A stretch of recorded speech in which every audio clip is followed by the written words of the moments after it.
Hi, I'm Nathan. What if your training could look like this? This is a full 3D platform running inside Storyline, built with 3JS, Mixamo, and web objects.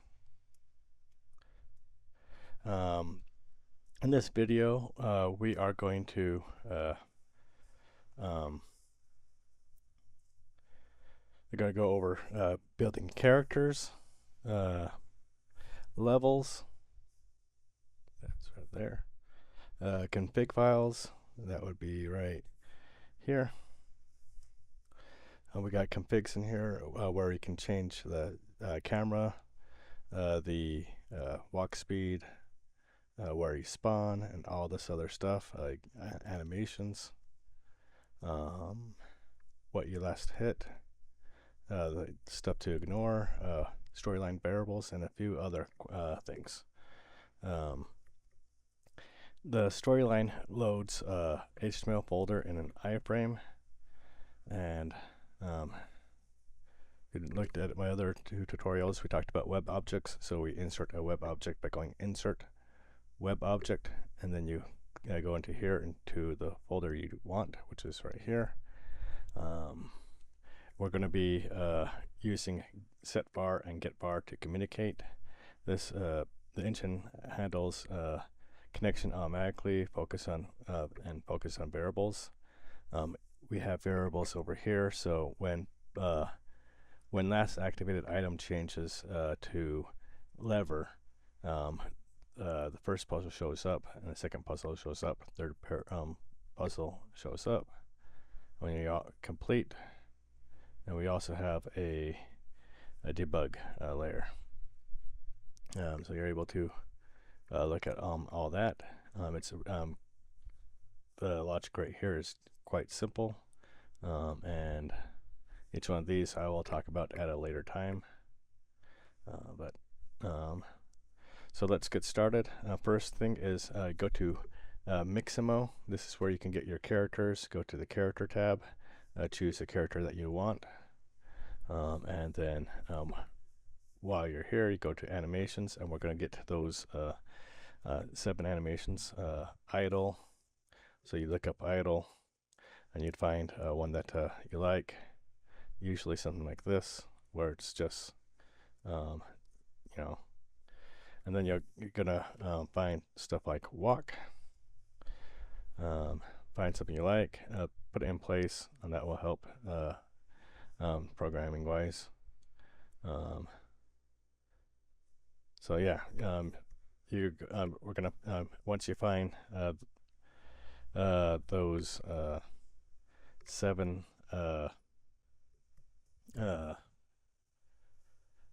animations, download them, and then go over to natestoker.com, web tools, AnimFuse, and I'll just open up this real quick. This is the FBX files I downloaded from Mixamo. Also, just a general note, you can go into Sketchfab or anywhere else and download Mixamo characters. If you're doing it in Sketchfab, make sure it's downloadable. Then you can click right here and download it. Yeah. So going back to here, we're going to grab these 7 animations and drop them. And actually, I like to have a bigger view. Okay, so we drop them, and then in here you'd name them all their names. I mean, you could use standing idle and all that, but I just find it easier to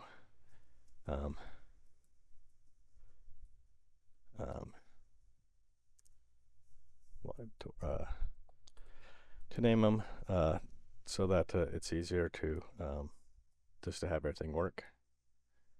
And then you click this button and process it. So it says 1 out of 6, but 6 go into the top one, so it's 7. Download that, go into viewer, grab your download, and hide that.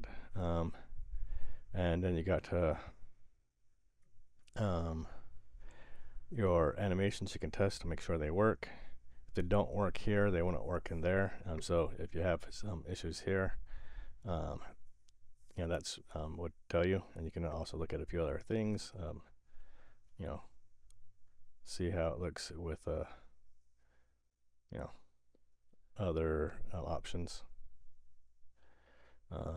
And so that just shows you that it's there. So then you go drag that in here, and if you look at this, it is 33 megabytes, and that's not what you know, that's too big. So compress it 33 into 1.29. So once you have that, bring in that character, that model right there. It's going to be called GLB. Bring it into your folder that you want. I named it character. So just name yours character. And then you got board.glp, which we'll get from going to Kenney. Download this. When you download it, you're going to get donate if you can. You're going to get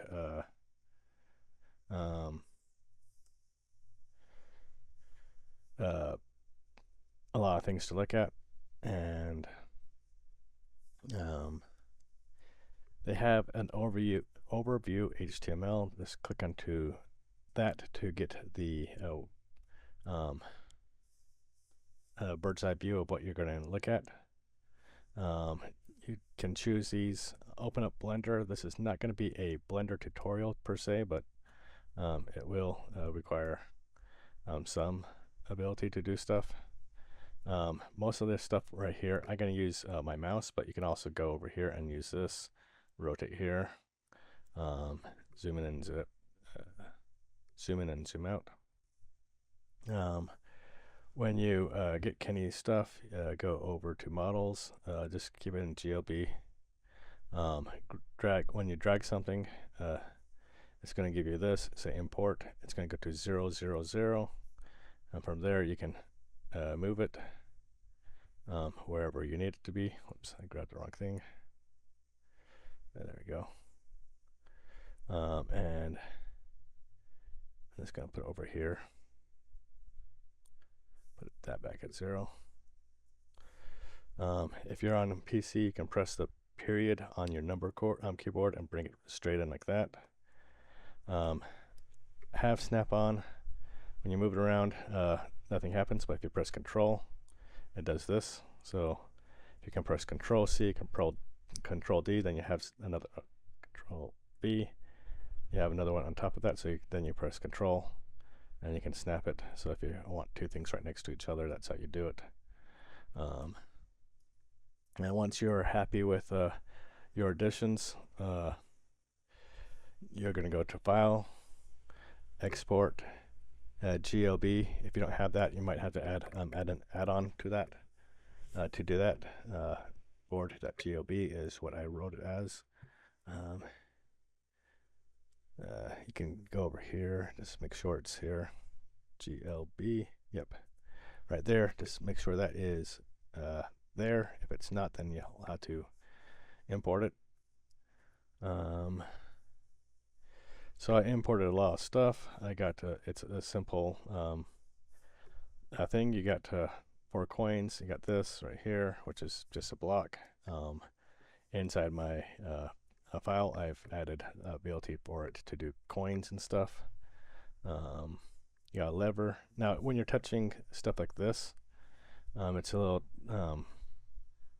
you're not sure where that's being held, and it's inside something else, but I can actually move that on accident by itself. So make sure you grab the base thing, and then you can see that right there. That's the name you'll use in programming as well. But you know, that's where it's at. I put these right here, and where is it at?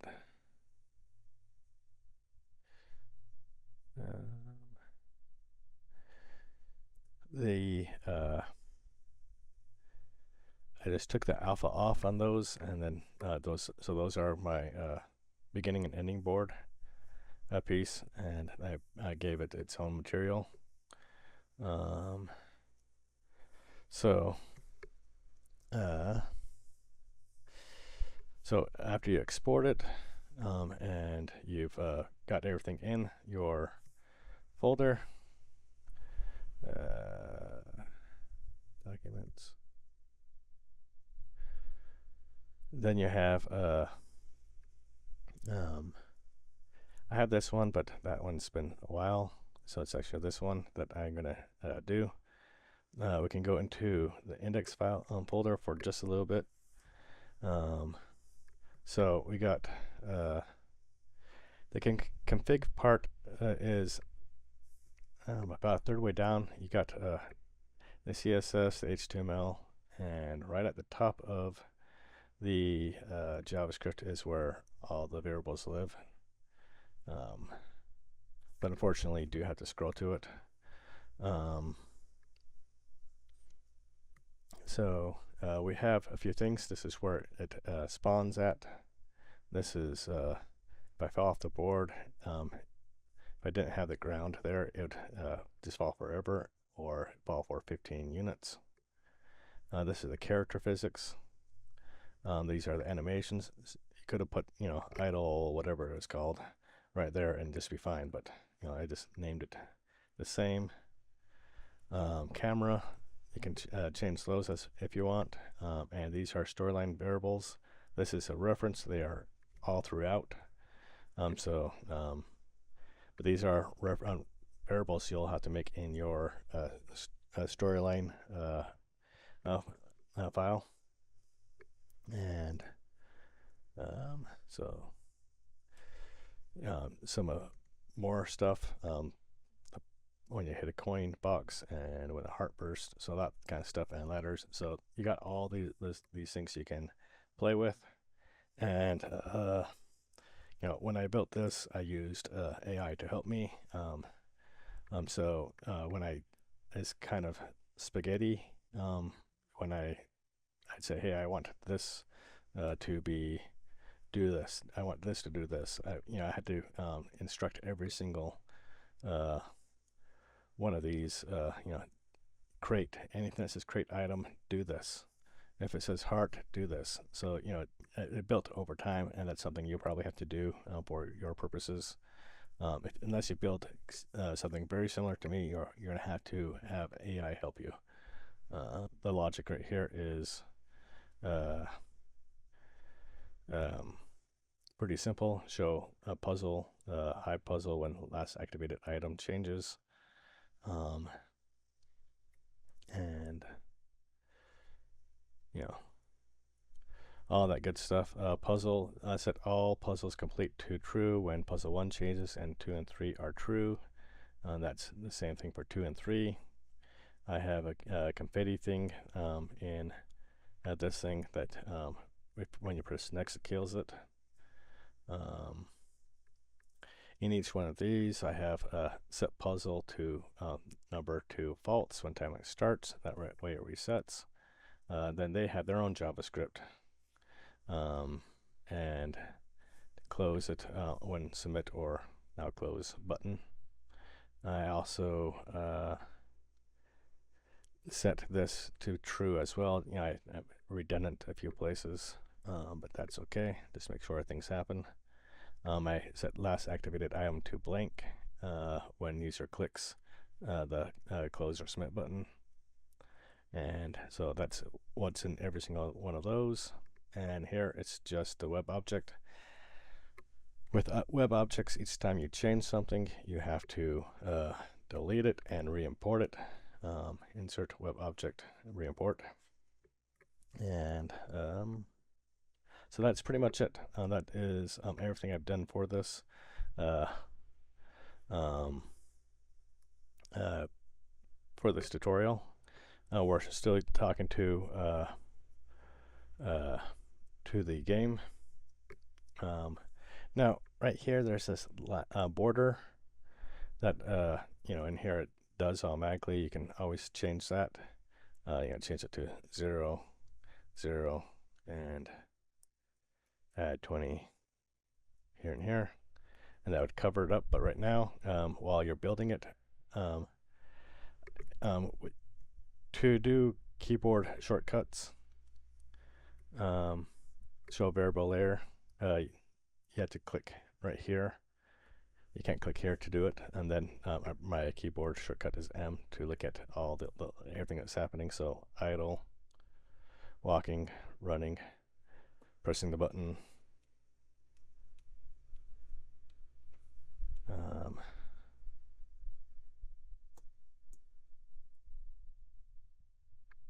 Going here, 1, 2, 3, 4. Oops, 1, 2, 3, 4. You can try double jump and go up there, but this is the crouch area where I test that. And let's go with this real quick.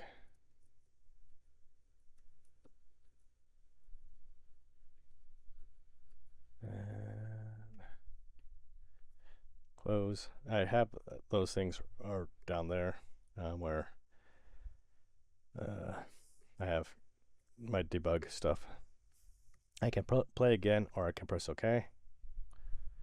All systems online, click next, and then whatever your content is next. So I hope you enjoyed this tutorial. If you like it, like it. If you love it,